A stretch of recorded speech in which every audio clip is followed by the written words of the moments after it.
I'm here talking for Dr. Bucklin. Dr. Bucklin would like to be here. Unfortunately, his wife is ill, and he's asked me to give his speech. A doctor at Calvary, the second opinion. It has long been a custom in the United States and elsewhere in the world for a patient upon whom a diagnosis has been made and a course of treatment plan to seek a second opinion from another physician in order to assess the validity of the diagnosis and to establish that the proposed treatment regimen is appropriate. I have applied this principle to the work done and the opinions made by the well-known French surgeon Dr. Pierre Barbet relative to his research on the Shroud of Turin and his conclusions that the shroud is authentic by reason of the character of the wound imprints which appear so clearly on the shroud. In order to reach my second opinion, I have reviewed the writings of Dr. Barbet and updated them in light of my own research and that of others who have done extensive studies on the blood images of the shroud. It must be emphasized that the intent and purpose of this brief communication is not to present an overall depth, a summary of the medical studies of the Shroud of Turin, but rather to assess the opinions of Dr. Barbet and to express my own thoughts on the authenticity of the Shroud of Turin based on our combined ideas.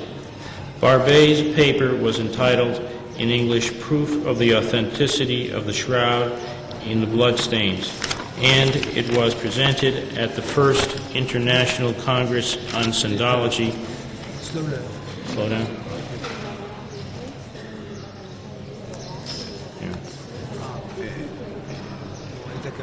Okay. You have not given the text. We have said that we have to give the text.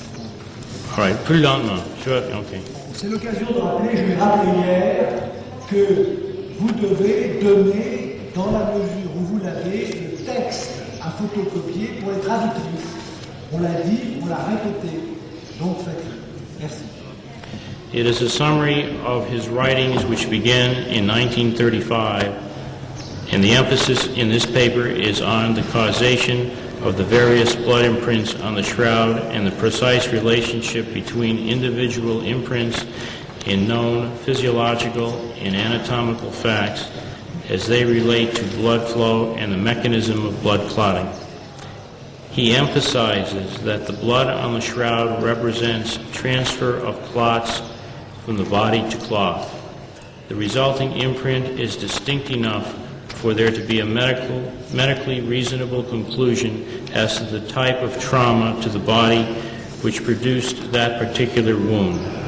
Barbet comments on the clear separation of blood from serum due to the retraction of a clot as blood coagulates.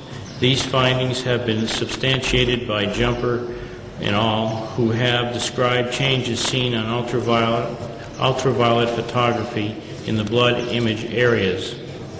As in all writings, Barbet has delicately and emotionally colored his words with his own reverent thoughts, but nonetheless he presents factual material with precision and accuracy and free of bias or prejudice. To the pure scientist, this may seem to be less than acceptable, but in actuality it does not detract from the logical interpretations that were made.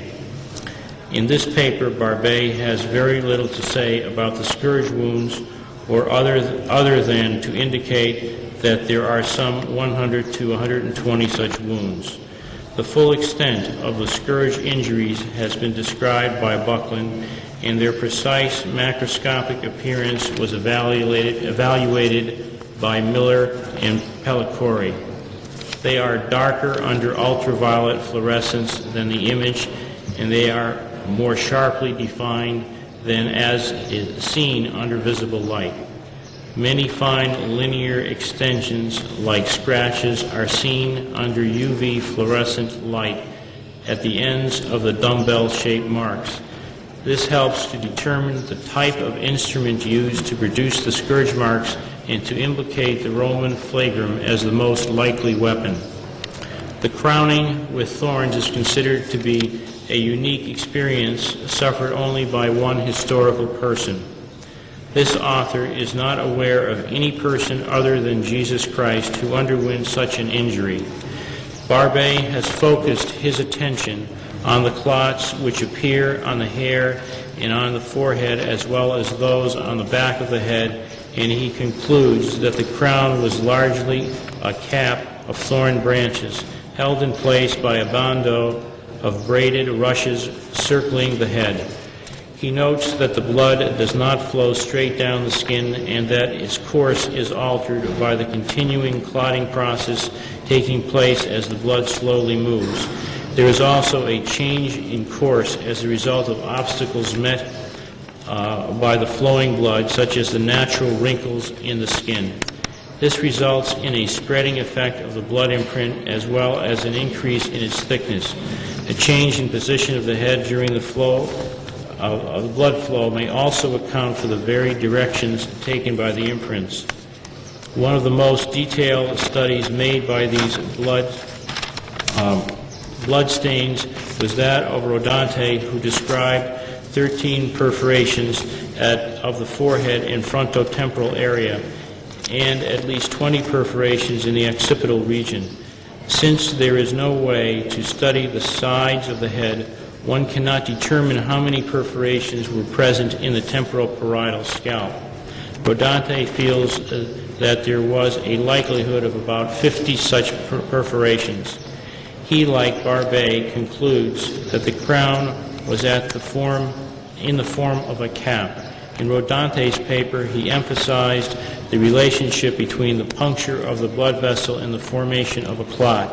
He finds perfect correspondence between the vessel perforated and the clot formed, and comments that since the circulation of blood was not described before the time of Andrea Celsapino in 1593, no one could possibly have known of this even at the time of the Chambéry fire in 1532. He uses that as a strong point, as does Barbet, for the authenticity of the shroud.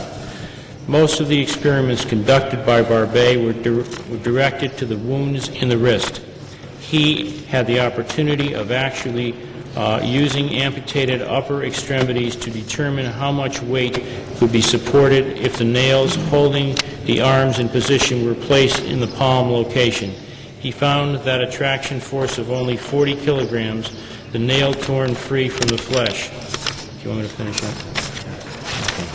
For detailed descriptions of the wound in the side, the wounds in the feet, one must refer to other writings of Barbet. Generally, however, he has concluded that the wound in the chest was produced after death, a fact which is strongly supported by others.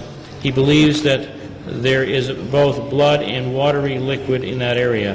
He concludes that the fluid is from the pericardial sac and the blood from the heart. Others have expressed opinions that the fluid was more likely from the pleural space.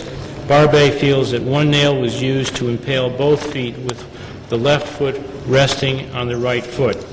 The impact of Barbet's paper is directed toward his conclusions that because of their precision, the blood images could not have been forged. Knowledge of blood circulation was not available even in the 16th century.